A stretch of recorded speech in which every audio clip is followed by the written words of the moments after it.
اور مومن کے اندر جب خرابی ہوتی ہے تو اللہ تبارک و تعالیٰ نے یہ پورا مہینہ ہمیں ورکشاپ بنایا ہے. سارے اعمال چھوڑ دیں, دنیاوی امور ترتیب کر کے زیادہ سے زیادہ وقت ہم عبادت کے لیے, تاکہ اللہ رب العالمین نے جس مقصد کے تحت یہ روزہ ہم پر فرض کیا ہے وہ مقصد ہم حاصل کریں. اور وہ کیا ہے؟ تقویٰ, اللہ سے کیسے ڈرا جائے, اللہ سے محرمات سے کیسے بچا جائے. تو یہی ہے کہ جب روزے کی حالت میں ہم حلال کردہ چیزوں سے ہم دور رہتے ہیں اللہ تعالیٰ کے کہنے سے, تو وجہ ہمیں حرام سے بچنا چاہیے. اور اگر ہم حرام سے نہیں بچ پا رہے ہیں تو پھر کوئی فائدہ نہیں ہے. کتنے ایسے بھائی ہیں میرے بھائیوں جو رمضان المبارک کے مہینے میں مسجد میں آئیں گے, اور بہت سارے بھائیوں کا یہی ہے کہ وہ یہ سمجھتے ہیں کہ پہلے روزہ ہے, روزے کی اہمیت نماز سے زیادہ ہے اور چیزوں سے زیادہ ہے, تو نماز مسجد میں آنے لگتے ہیں, مسجدیں بھر جاتی ہیں. لیکن جیسے جیسے دور ہوتا ہے اور رمضان کے ایام گزرتے جاتے ہیں, یہ لوگ بھی برساتی میڈک کی طرح آتے ہیں اور پھر انہیں ایام کے ساتھ دھیرے دھیرے ایسے غائب ہو جاتے ہیں کہ سال بھر پتہ نہیں چلتا ہے. تو یہی حالت ہے. تو میرے بھائی ایسا ہمیں نہیں ہونا چاہیے. ہمیں جس مقصد کے تحت اللہ رب العالمین نے روزے کو فرض کیا ہے اسی طریقے سے ہمیں اس مقصد کو حاصل کرنے کے لیے جدوجہد کرنا چاہیے. یہ پورا مہینہ میرے بھائیوں ہمیں تقویٰ, طہارت, پاکیزگی حاصل کرنے کے لیے اللہ رب العالمین نے ہمارے پر فرض کیا ہے. اس لیے ہمیں کوشش کرنا چاہیے کہ ہم اس کا خیال رکھیں. اللہ تعالیٰ ہم تمام کو تقویٰ حاصل کرنے کی توفیق عطا فرمائے. السلام علیکم. ماشاء اللہ, روزہ اللہ نے اس لیے فرض کیا ہے تاکہ ہم سب پرہیزگار بن جائیں. اللہ تعالیٰ توفیق بخشے. ہم مسائل شروع کیے جا رہے ہیں, ذرا غور سے سنیں گے آپ حضرات. بہت سارے بھائی پوچھتے ہیں کہ روزہ کس پر واجب ہے, روزہ واجب ہونے کی, فرض ہونے کی شرطیں کیا کیا ہیں. تو ہم جاننا چاہیں گے صدر مجلس شبیر صاحب سے کہ ہمیں بتائیں 5 منٹ کے اندر کہ روزہ کس پر واجب ہے, روزہ واجب ہونے کی شرطیں کیا ہیں. بسم اللہ والحمد للہ والصلاۃ والسلام علی رسول اللہ. روزہ ہر مسلمان عاقل, بالغ, سنتے ہیں, مسلمان عاقل, بالغ, قادر, مقیم اور شرعی عذر سے خالی ہو, اس پر روزہ فرض ہے. ہم نے کہا ہے کہ ہر مسلمان, معنی یہ ہے کہ کافر پر روزہ فرض نہیں ہے. کافر سے کفر کی حالت میں روزہ یا کوئی بھی عبادت نہ تو فرض ہے نہ ہی قبول ہے. اللہ تعالیٰ فرماتا ہے وَمَا مَنَعَهُمْ أَن تُقْبَلَ مِنْهُمْ نَفَقَاتُهُمْ إِلَّا أَنَّهُمْ كَفَرُوا بِاللَّهِ وَرَسُولِهِ, کہ کافروں سے کوئی عبادت صدقات اس لیے قبول نہیں کہ انہوں نے اللہ تبارک و تعالیٰ کے ساتھ اور اس کے رسول کے ساتھ کفر کیا. تو پہلی شرط یہ ہے کہ آدمی مسلمان ہو. دوسری شرط یہ ہے کہ عاقل ہو, اس کو تمیز ہو. اگر کسی شخص کو تمیز ہی نہیں ہے تب پھر اس پر روزہ فرض نہیں. اسی طرح سے وہ بوڑھا جو اتنا زیادہ بوڑھا ہو جائے کہ تمیز کو کھو دے تو اس پر بھی روزہ فرض نہیں ہوتا. تیسری چیز یہ کہ بالغ ہو, نابالغ پر روزہ فرض نہیں. اب کیسے معلوم ہوگا کہ آدمی بالغ ہو گیا؟ علماء کرام نے اس کی 3 شرطیں بتائی. پہلا یہ کہ اگر بچہ 15 سال کا ہو گیا تو بالغ ہو گیا, یا ایسے ہی دوسری شرط یہ بتائی گئی ہے کہ اس کے شرمگاہ پر بال آ جائے تو بالغ ہو گیا. اور تیسری شرط یہ ہے کہ لذت کے ساتھ منی نکل آئے, جو شرمگاہ سے جو قطرہ نکلتا ہے لذت کے ساتھ اگر نکل آئے تو وہ گویا بالغ ہو گیا. یہ 3 شرطیں. اور عورت کے لیے ایک مزید چوتھی شرط یہ ہے کہ اس کو حیض آنے لگے. تو پہلی چیز یہ ہے کہ مسلمان ہو, عاقل ہو, بالغ ہو. تیسرا ہے قادر ہو, یعنی روزہ رکھنے میں اسے کسی مشقت کا سامنا نہ کرنا پڑ رہا ہو, عاجز نہ ہو. اور عاجز کی 2 قسمیں ہیں.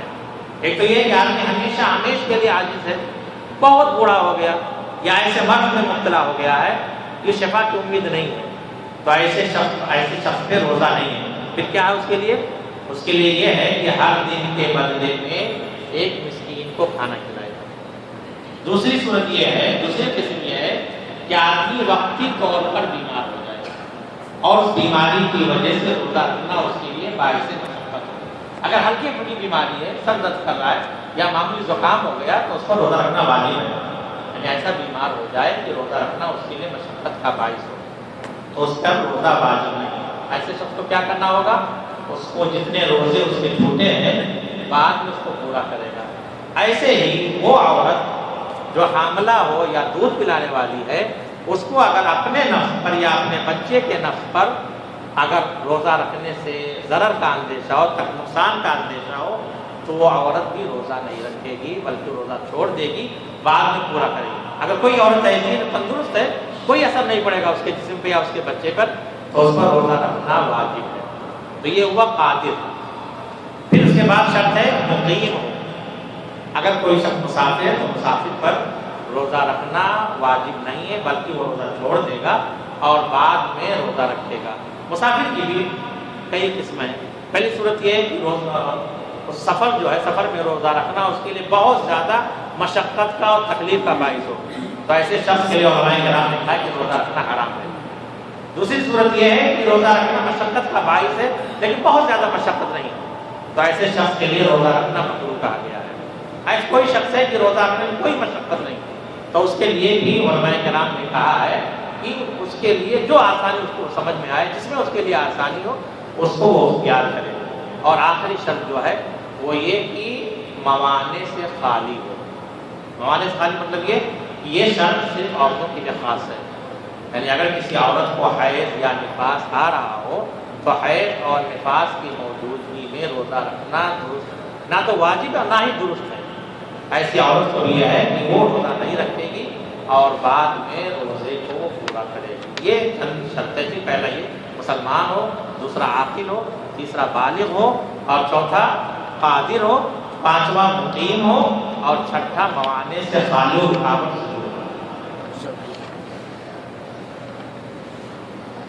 آپ نے سنا روزہ فرض اور واجب ہونے کی شرطیں کیا کیا ہیں، اور اگلے سوال کا کچھ جواب بھی آ گیا ہے.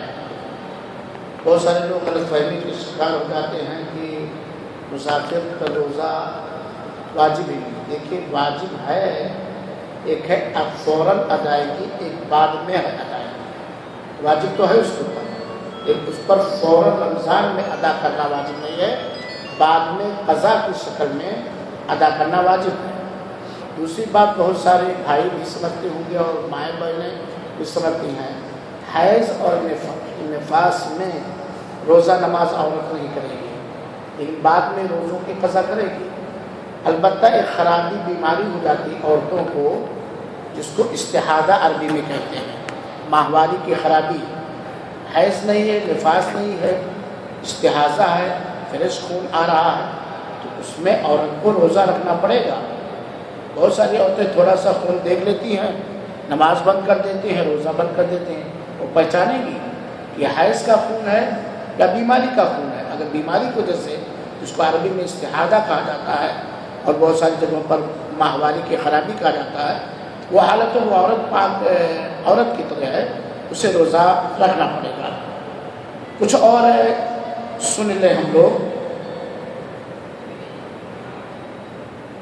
شیخ افروز صاحب مدنی حفظ اللہ سے ویسے کچھ باتیں آ گئی ہیں. کن کن عذر کے بنا پر روزہ توڑنا جائز ہے؟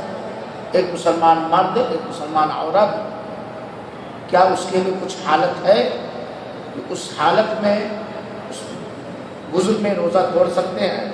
کن کن عذر کی بنا پر روزہ توڑنا جائز ہے؟ جواب دیں گے شیخ افروز صاحب مدنی حفظ اللہ. بسم اللہ الرحمن الرحیم. ویسے کن کی عذر کی بنا پر سوال ہے کہ روزہ توڑنا جائز ہے. میرے خیال سے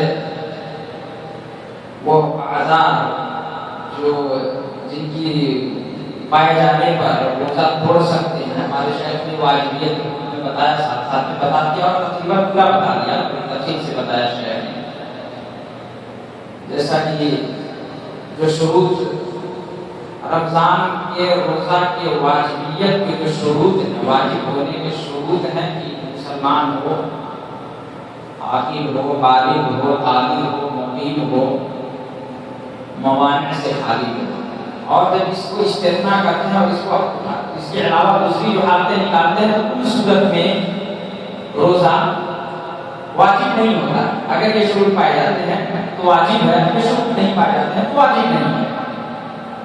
اور میرے خیال سے کی عذر کی بنا پر، جیسا کہ سفر کی حالت میں ہمارے شیخ نے بتایا کہ حالتیں ہیں کہ اگر زیادہ مشقت ہے اس کے لیے اور بہت مشقت ہے تو مسافر کے بلکہ روزہ حرام ہوگا۔ اور سفر یہ روزہ اس وقت سفر کی حالت میں صرف روزہ نہ رکھنے کے لیے رخصت ہے، اس کے لیے عذر ہے سفر کا ہونا۔ اسی طرح اس سے اگر مجھے کم مشقت ہے تو کہا اس کے لیے بلکہ مکروہ ہے جیسا کہا شیخ نے، اور اگر کوئی مشقت نہیں ہے پھر بھی سفر پر ہے کہا اس کے لیے اختیار ہے۔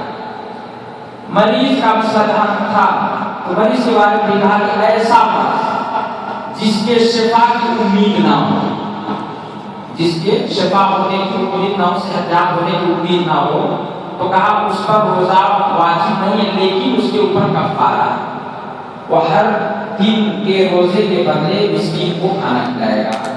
لیکن اگر مرض موقت ہے تو جب وہ صحتیاب ہو جائے گا تو رمضان کے مہینہ کی ختم ہونے کے بعد اس کو اس روزے کی قضا اس پر واجب ہے، روزہ رکھے گا۔ اسی طرح سے حیض و نفاس کا بھی مسئلہ آیا، لیکن مشقت کا یہاں پہ مسئلہ ایک عذر ہے۔ ایک نقطہ میں وسیع بتانا چاہتا ہوں، بہت سارے لوگ کام کرتے ہیں اور ان اعذار یعنی یہ جو عذر بتائے گا ان عذروں میں سے شاید وہ شامل نہیں ہوتا، لیکن اس عذر کے اندر وہ شامل ہوتا ہے ایسی صورت میں جب اس کے اوپر اتنی مشقت ہو، کام کرنے کے لیے جا رہا ہے اور برداشت سے باہر ہے۔ اب اگر وہ پانی نہیں پیے گا یا روزہ نہیں توڑے گا تو اس کی جان کو بھی خطرہ ہے، کسی عضو کے ہلاک ہونے کا بھی خطرہ ہے۔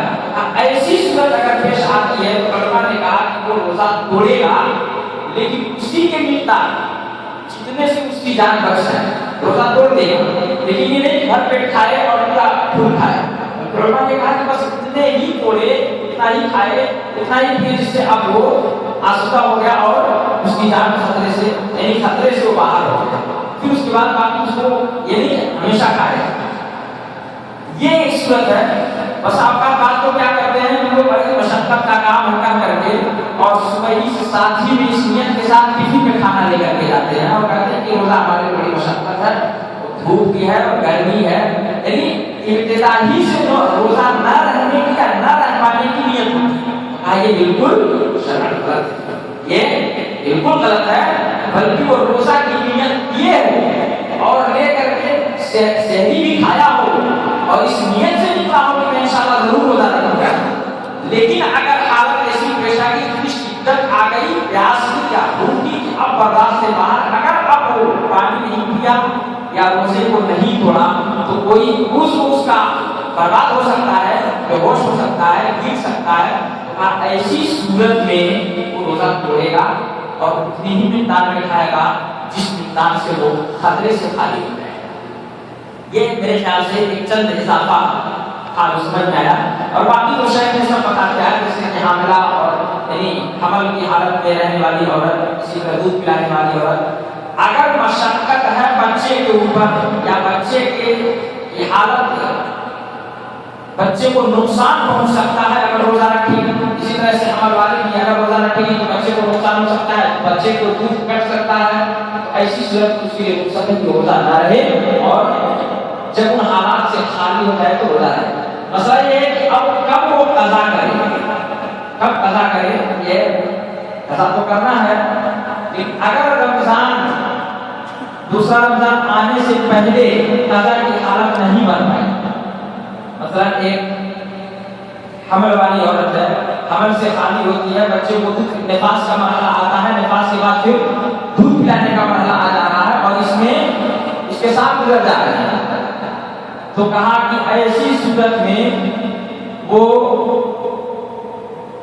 ایک مسکین کو کھانا بھی روزے کے بدلے کھلائے، ایک مسکین کو کھانا کھلائے۔ لیکن اگر کوئی ایسا ہے کہ جو جان جیسے سفر کی حالت میں روزہ چھوٹ گیا تھا اس کا، لیکن کوتاہی اور سستی دنیا پر وقت پایا قضا کرنے کا، لیکن کل کریں گے، اس جمعہ سے رکھے گئے، بڑی وعدے ہوئے، یہاں تک کہ رمضان کا مہینہ دوسرا آ گیا، تو ایسی صورت میں کہا کہ رمضان کا مہینہ دوسرا آ جانے تک اگر وقت اس پانے کے ساتھ ساتھ نہیں رکھا تو اس کے اوپر 3 چیزیں ہیں۔ کیا؟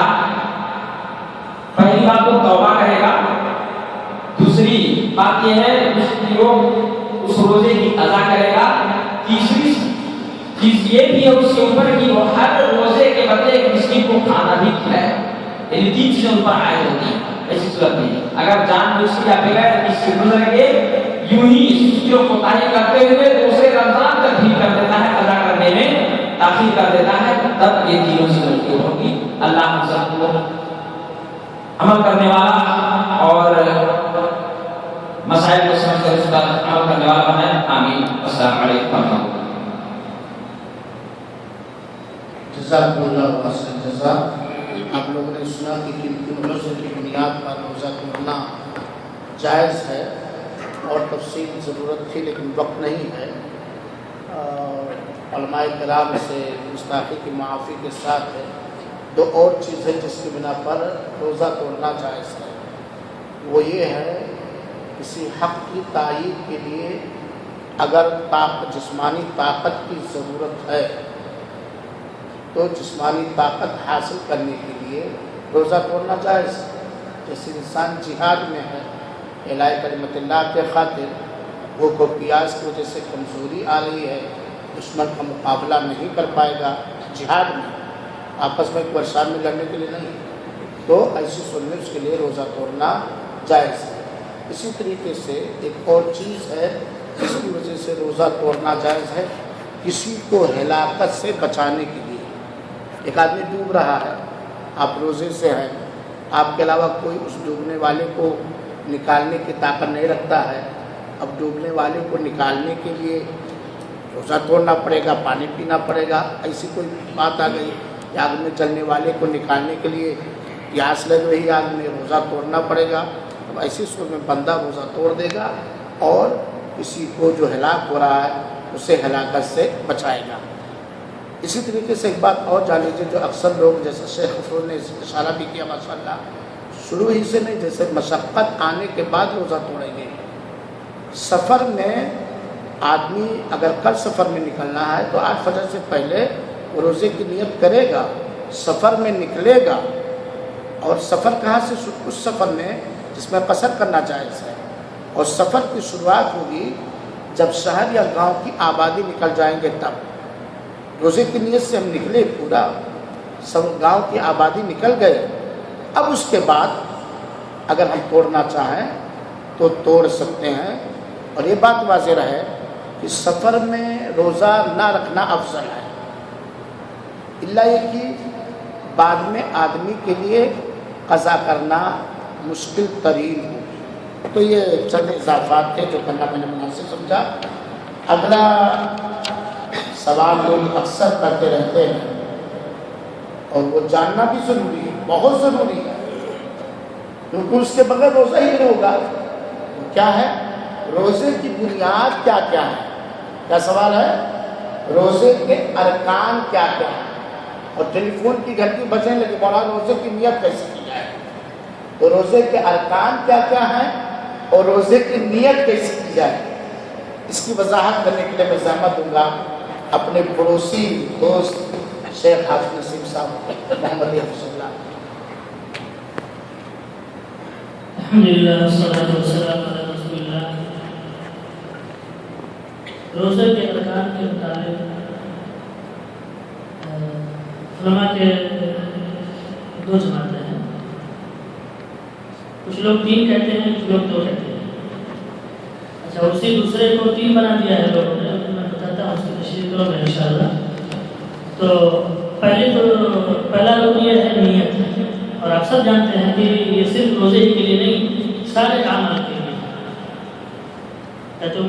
خطاب رضی اللہ تعالیٰ عنہ کی بڑی معروف روایت ہے، حدیث ہے کہ انما الاعمال بالنیات، تمام عمل کا دار مدار نیتوں پر ہے۔ اللہ تعالیٰ فرماتا ہے وما امروا الا ليعبدوا الله مخلصين له الدين، یعنی کوئی بھی آپ عمل کریں تو آپ کی نیت اللہ تعالیٰ کے لیے خالص ہونی چاہیے۔ تو اب نیت کا تعلق بھی اس میں دو طریقے روزوں کا ہے، ایک تو فرض روزہ ہے، ایک نفلی روزہ ہے۔ تو فرض روزے کی نیت جو ہے اس کے بارے میں اللہ کے نبی صلی اللہ علیہ وسلم نے فرمایا من لم یجد الصیام قبل الفجر فلا صیام له، یعنی جو شخص فجر نماز سے پہلے اگر نیت نہیں کرتا ہے تو پھر اس کا روزہ نہیں ہے۔ اور اس لیے ہمیں چاہیے کہ ہم فجر نماز سے پہلے اس کی نیت کر لیں، اور علماء نے کہا کہ یہ سحری کھانا یہ سب وہ وہی نیت ہے۔ اسی طریقے سے نفلی روزے کی نیت آپ دن میں بھی کر سکتے ہیں، جیسے کہ عائشہ رضی اللہ تعالیٰ عنہا فرماتی ہیں کہ اللہ کے نبی صلی اللہ علیہ وسلم گھر میں داخل ہوئے، پوچھا کھانے کے بارے میں کچھ ہے تو کہا کہ نہیں، تو فرمایا تب کہ ہم نے روزے سے رہتا ہوں۔ تو یہ رہا نفلی اور فرض روزے میں فرق نیت میں۔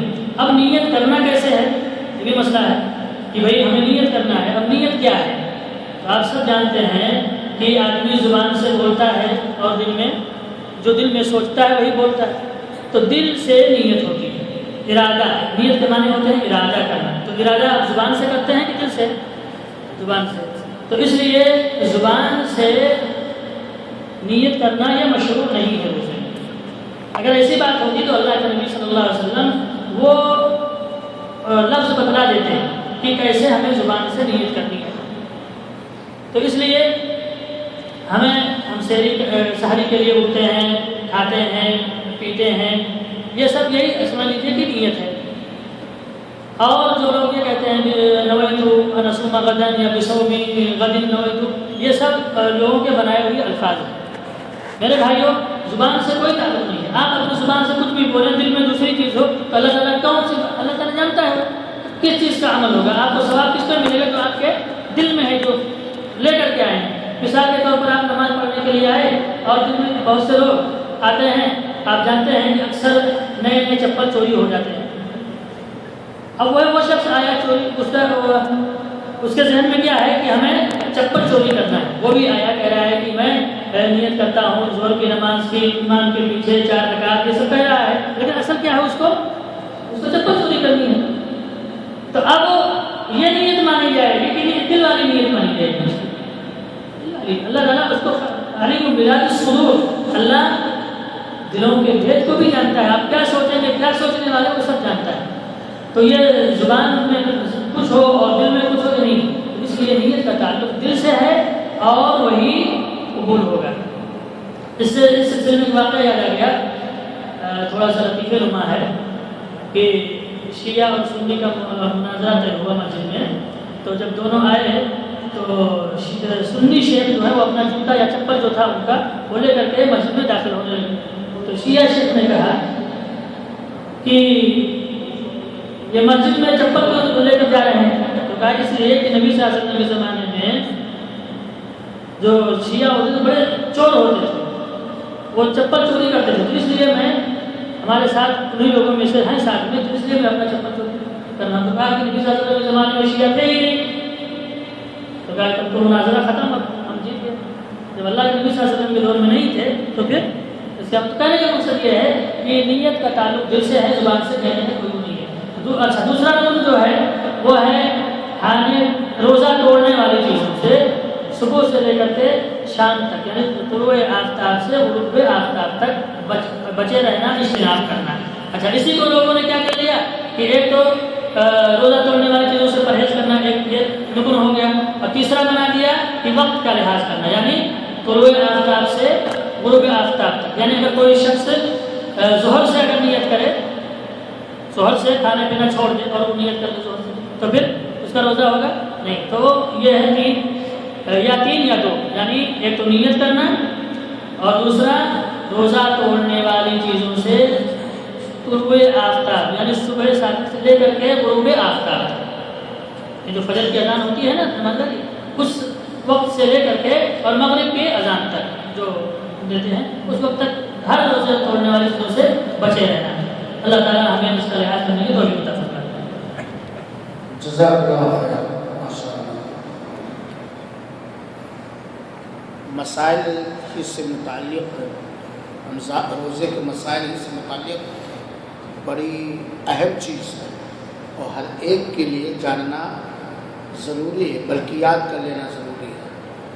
آپ میں سے کوئی بتا سکتا ہے کہ روزے کی رکن کون کون ہیں؟ مختصر روزے کے رکن کون کون سے جو ابھی بتایا گیا ہے؟ کون جانتا ہاتھ اٹھائے؟ ابھی شیخ صاحب کیا بتائے تھے؟ روزے کی بنیاد، روزے کے رکن، سب کو ہاتھ اٹھانا چاہیے۔ غور سے سنیے، جو دروازے پہ بیٹھے ذرا دائیں بائیں آ جاتے تو لوگوں کو آسانی ہو جاتی۔ ذرا غور سے سنیے، مسائل ہے میرے بھائی، بہت اہم ہے، بڑے وضاحت کے ساتھ بتایا جا رہا ہے۔ بہت دیر سے خاموش ہمارے صدر مجلس حافظ شبیر صاحب، تو آئیے ان سے سمجھ لیا جائے، جان لیا جائے کہ روزہ توڑنے والی چیزیں کیا کیا ہیں، کن کن چیزوں سے روزہ ٹوٹ جاتا ہے۔ جزاک اللہ۔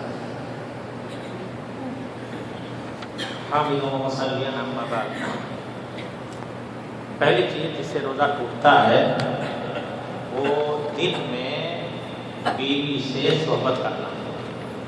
اگر کوئی شخص دن میں اپنی بیوی سے صحبت کرتا ہے تو اس کا روزہ ٹوٹ جاتا ہے۔ اور ایسے شخص پر پہلی چیز تو یہ کہ کفارہ مغلظہ ہے، ایک غلام آزاد کرے۔ اگر ایک غلام آزاد نہیں کر سکتا ہے تو وہ 2 مہینے مسلسل روزہ رکھے، اور اگر اس کی بھی طاقت نہیں رکھتا تو 60 مسکین کو کھانا کھلائے۔ تو پہلی چیز تو یہ کہ وہ کفارہ ادا کرے گا۔ دوسری چیز یہ کہ وہ توبہ استغفار کرے گا، اس نے اللہ تبارک و تعالیٰ کی نافرمانی کی، اس لیے وہ توبہ استغفار کرے گا۔ تیسری چیز یہ کہ وہ کھانے پینے والی چیزوں سے رکا رہے گا، یہ نہیں کہ اب اس کا روزہ ختم ہو گیا تو اب آزاد ہو گیا، نہیں۔ اور چوتھی چیز یہ کہ وہ اس کا قضا کرے گا۔ تو پہلی چیز ہے کہ اپنے بیوی سے ہم بستری کرنا، جمع کرنا۔ دوسری چیز یہ ہے کہ منی کا نکالنا، کوئی ایسے حرکت کر کے اپنی بیوی سے پوس و کنار ہو کر کے، اپنی بیوی سے چھیڑ چھاڑ کر کے، یا اور کوئی چیز، کوئی اور حرکت کر کے اگر کوئی شخص اپنے شرمگاہ سے منی کو خارج کرتا ہے تو اس کا روزہ بھی ٹوٹ جائے گا۔ تو پہلی چیز ہے بیوی سے صحبت کرنا۔ دوسری چیز ہے کوئی حرکت کر کے شرمگاہ سے منی کو نکالنا۔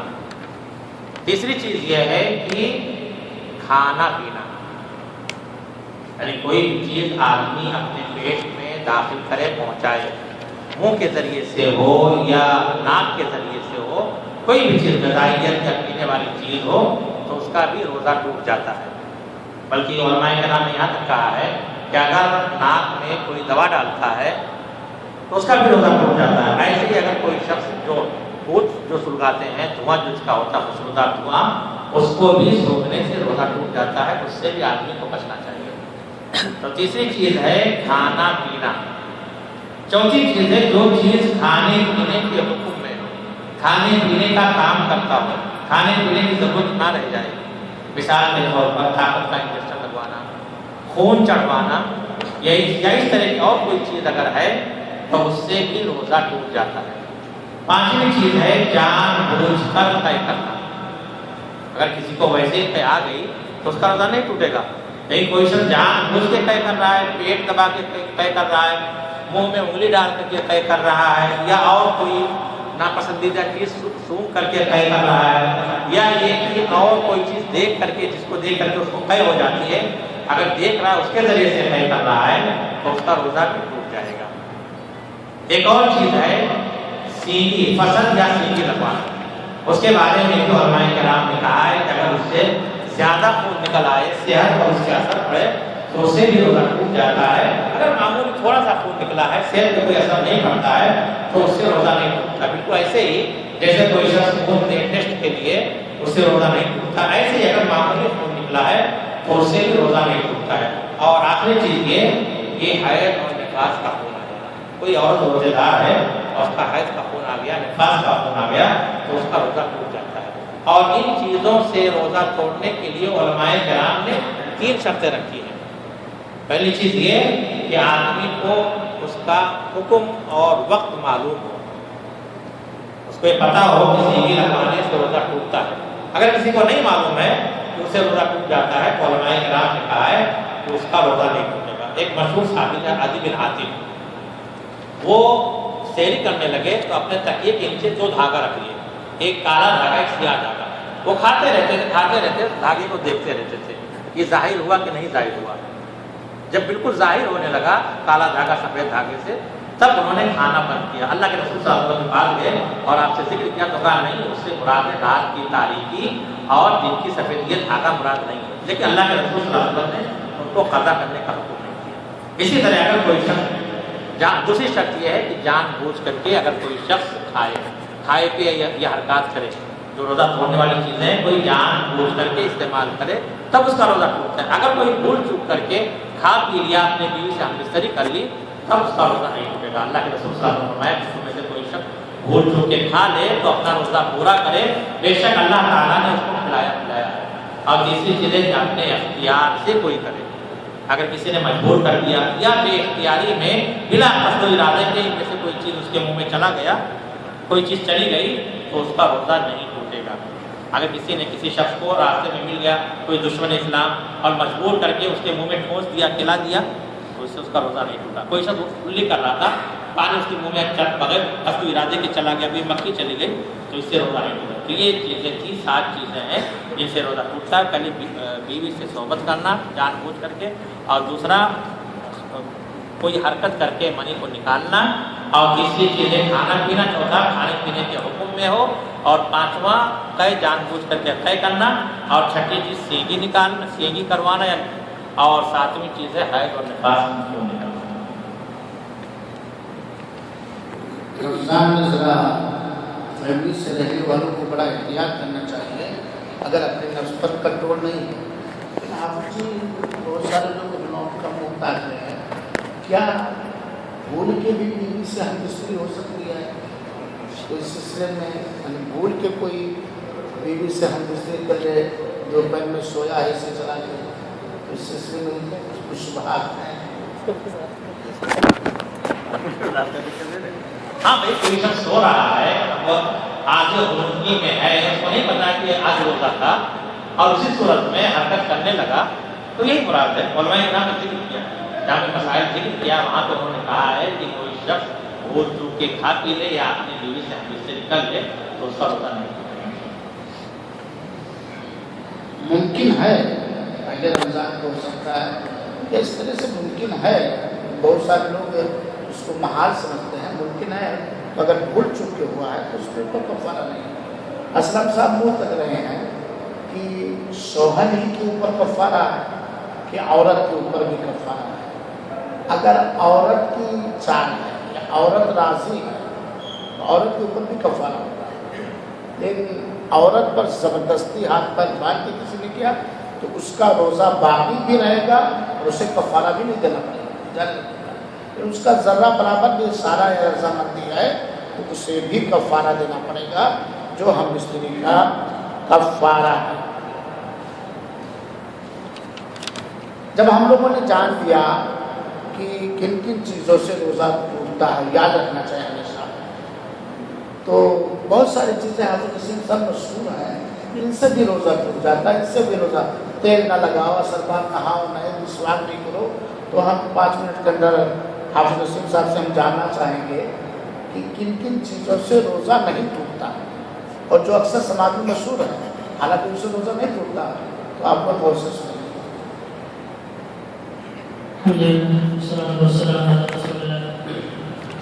ایسے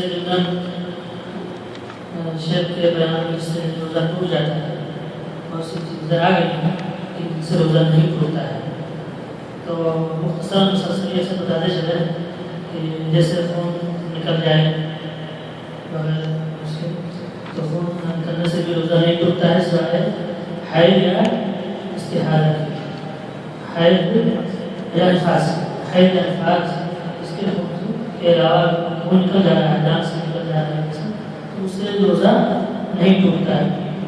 اسی طرح شیخ نے بتایا کہ بھول کر کے یا غلطی سے کھانے پینے یا روزہ توڑنے والے چیزوں کا ارتکاب کرنے سے روزہ نہیں ٹوٹتا ہے۔